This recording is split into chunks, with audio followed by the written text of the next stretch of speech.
Assalomu alaykum va rahmatullohi va barakatuh. Bugungi kitobni 27-31 betlarni o'qiymiz. Aytganimdek 3-qismda, bugun 4-qism. Bu endi buni buyog'i shu Qozi Mahmud afandi to'g'risida ketadi asosan gap. Alloh sabr bersin, kuch-quvvat bersin. Boshladik. Bismillahirrohmanirrohim. Qozi Mahmud afandi: men odamlarni qayg'uga tushirmayman. Birovni xafa qilgim kelmaydi. Chunki insonning boshiga biror dard kelsa, Allohni yodga oladi. Bunisi esa menga to'g'ri kelmaydi. Shuning uchun men odamlar dunyoning tashvishlariga o'rlashib qolishini, nafsi istagan narsani qilishini xohlayman. Mansabga, mol-dunyoga, shahvatga berishni istayman. Agar men ularning fikru hayoliga mana shularni kiritsam, Allohni ham unutib yuborishadi. Men haq oldida obro' e'tiborga ega bo'lgan, haqni boshqara oladigan odamlarni yo'ldan ozdirishga jon jahdim bilan kirishdim. Chunki ularni nog'oramga o'ynata olsam, qolgani oson. Baliq boshidan deb bekorga aytishmaydi-ku. Mas'uliyati og'ir bo'lgan odamning imtihoni ham og'ir bo'ladi. Men ana shunday odamlarni doim ta'qib qildim, qulog'iga pichirlab, fitna-yu vasvasa soldim.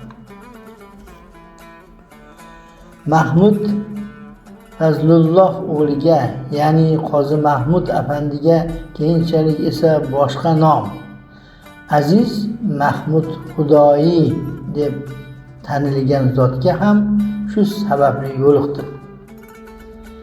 Men uning yoqasiga juda qattiq yopishgan edim. Lekin kimga yopishganini keyin bildim.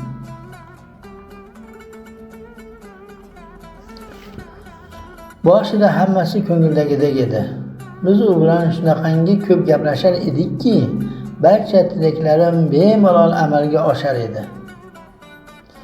U ko'pincha menga qarshi chiqmoqchi bo'lar, lekin men bir narsa qilib har safar uning fikrini chalg'itar edim.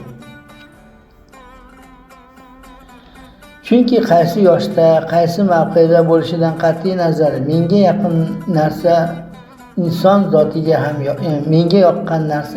zotiga ham yoqar edi. Lekin Xudoyning ustozi Nazirzoda Ramazon afandi vafot etdi-yu, hammasi o'zgarib ketdi.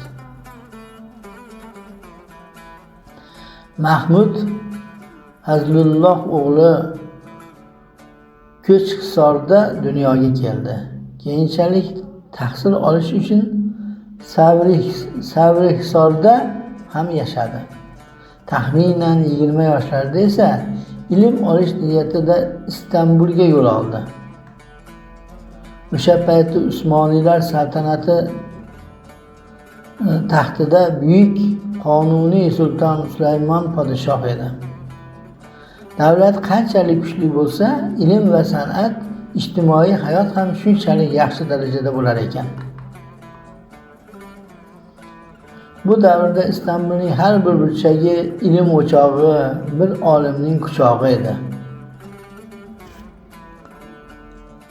Mahmud Fazlulloh o'g'li ham Istanbulga kelib, kichik Ayo Sofiya masjidining madrasasida yashab, ilmini ziyoda qildi. Uning bu yerdagi ustozlaridan biri Nazirzoda Ramazon afandi edi. Ilm olish uchun vatanini, oilasini tashlab kelgan bu yigit Nazirzoda Ramazonning nazariga tushdi. O'rtada samimiylik paydo bo'ldi, do'stlik, ustoz-shogirdlik munosabatlari ziyoda bo'lib, ota-o'g'ildek bo'lib ketishdi. Nazirzoda Ramazon afandi gapirar, Mahmud esa uni jon qulog'i bilan tinglar edi. O'sha paytlarda ham Xudoyni chalg'itishga uringanman. tubi ko'rinmaydigan bu ilm quduqini tashlab ona yurtingga qayta qolsangchi deb ko'p marta qulog'iga pishillaganman. Lekin nima qilsam ham uni ilmdan qaytara olmadim. U o'z yo'lidan voz kechmadi. Keyinchalik xonaqohga boradigan bo'ldi. Shu paytgacha zehnini tarbiyalayotgan bo'lsa, endi xonaqohda qalbini tarbiyalamoqchi bo'ldi. Mahmud bu niyatini diliga tugmas undan voz kechirdim. Senga ilm kerak. Xonaqohda nima qilasan? degan gapni tinmay miyasiga qo'yaverdim. Xonaqohga bormay madrasada qolishni istar edim. Chunki xonaqoh degan joyda qalb ilmi o'rgatiladi. Madrasada esa faqat aqlning ilmi beriladi. Agar xonaqohga boradigan bo'lsa, u yerda qalb ilmini o'rgansa, holimga voy, o'rganim shu. Shuning uchun qachon xonaqohga borish esiga kelsa, shu zahoti uni boshqa narsalar bilan chalg'itaverdim. Lekin bu chalg'itish bir necha haftagina davom etdi.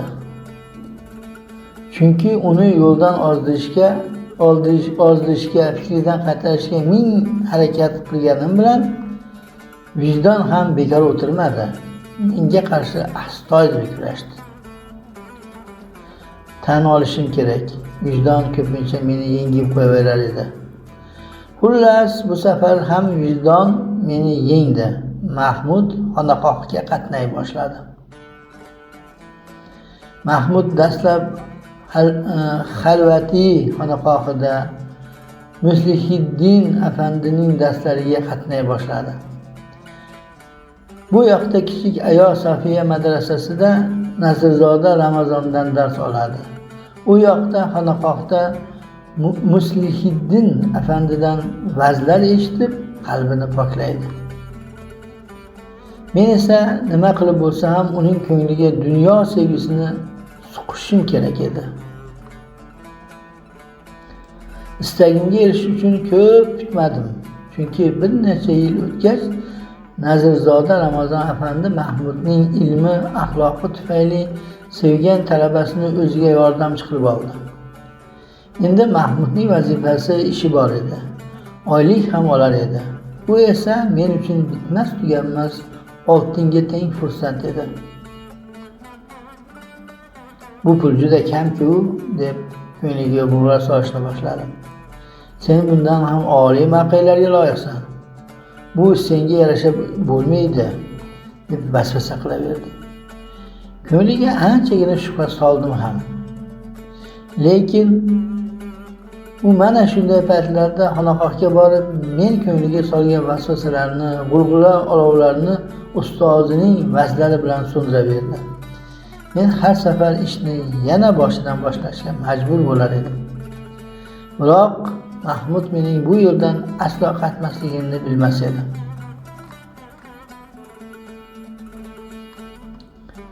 Bir kuni u madrasada dars berayotgan edi. Bir xabar keldi. Ustozi Nazirzoda Ramazon afandini Edirnadagi Salimiya madrasasiga mudarris qilishdi. Bu xabarni eshitgan Mahmud biroz qo'rqdi. Ko'nglida xavotir paydo bo'ldi. Bu esa men uchun yana bir zo'r fursat edi. Inson zoti borki, qayg'uga tushgan, qo'rqqan, ikkilangan paytida kimgadir suyangisi keladi. Ko'pincha ana shu suyanadigani men bo'laman. Ustozing Edirnaga ketadigan bo'lsa, sen ham bu yerlarni tashlab qishlog'iga qayta qolgin deb ko'ngliga vasvasa soldim. Lekin u ustozi uni ham o'zi bilan olib ketishni qayerdan bilay? U ketdi, ustozi bilan Edirnaga ketdi. Mansabi ham yanada ko'tarildi. Demak, uning ko'ngliga in qurishim uchun yana bir imkoniyat paydo bo'ldi. Lekin endi uning ko'ngliga kirish, uni chalg'itish oson ish emas edi. Men buni juda yaxshi bilar edim. Chunki u sabr qilar, niyatidan, maqsadidan voz kechmas edi. Shijoati juda baland edi. Men yana bir yo'lni topib, uni mansab bilan yo'ldan ozdirmoqchi bo'ldim. Chunki kundan kunga uning hurmati, e'tibori oshib, martabasi ulug' bo'laverdi. Keyin esa ustozi bilan Shomga, Misrga yo'l oldi. Xuddi Nazirzoda Ramazon afandi uni men bilan yolg'iz qoldirmaslik uchun qayerga borsa o'zi bilan birga olib ketayotgandek edi. Men Mahmudning qulog'iga nimani pishirlasam, shuning teskarisini qilaverdi. Ustozingdan uzoq bo'lgin, u bilan birga yurmagin der edim. Kuchim bitib, u bilan kurashish juda qiyin bo'lib qoldi. Nazirzoda Ramazon afandi Mahmudga har doim mening nasihatlarimga quloq tut, har doim esingda bo'lsin deb ko'p nasihatlar qilar edi. Ustozi endi unga Mahmud emas, Mahmud afandi deb murojaat qila boshladi. Mahmud o'zi yolg'iz qolganda ham ustozining o'gitlarini xotirlab, uni chalg'itishimga fursat qoldirmaydigan bo'lib qoldi.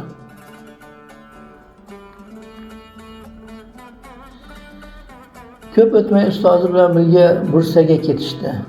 Nazirzoda Ramazon afandi Bursaning eng katta qozisi, olimi bo'ldi. Mahmud afandi esa Farhodiya madrasasiga mudarris bo'ldi. Yana Jome-i Atiq noibi, ya'ni qozi etib tayinlandi. Yana ustozi uning ko'ngliga shifo, dardiga davo bo'lishda davom etdi. Qaniydi ustozi undan sal uzoqlashsa-yu, men Mahmud afandining ko'ngliga dunyo sevgisini tutsam. Nihoyat men uni dunyo bilan aldadim, maqsadimga erishdim. Nazirzoda Ramazon afandi bu dunyodan ko'z yumib ko'chib ketdi. Endi maydon meniki bo'ldi deb o'yladim. Endi qozi Mahmud afandi men nimani istasam shuni qiladi deb o'yladim. Ammo adashgan ekanman. Qozi Mahmud afandi bilan haqiqiy kurashimiz aslida mana shu yerda boshlandi. Shu paytgacha men bilan Mahmud afandi o'rtasidagi vaziyat har bir inson bilan bo'ladigan munosabatimdek edi. Boshqa odamlarga o'xshab u ham ba'zida menga quloq solar, ba'zida esa rad qilardi. Yo'q men unga hujum qilardim, yo'q u menga. Bundan keyin ham nimaki sodir bo'lsa, oramizdagi kurashning natijasi bo'ladi. Inson menga, ya'ni nafsiga qarshi qanchalik qattiq kurashsa, men ham unga qarshi shunchalik qattiq kurashaman. Meni to'xtatishga harakat qilgan sari hiylalarim ortib boradi. Sinovlar qiyinlashaveradi. Xullas, mening hikoyam aslida mana endi boshlanadi. Haqiqiy imtihon hali oldinda.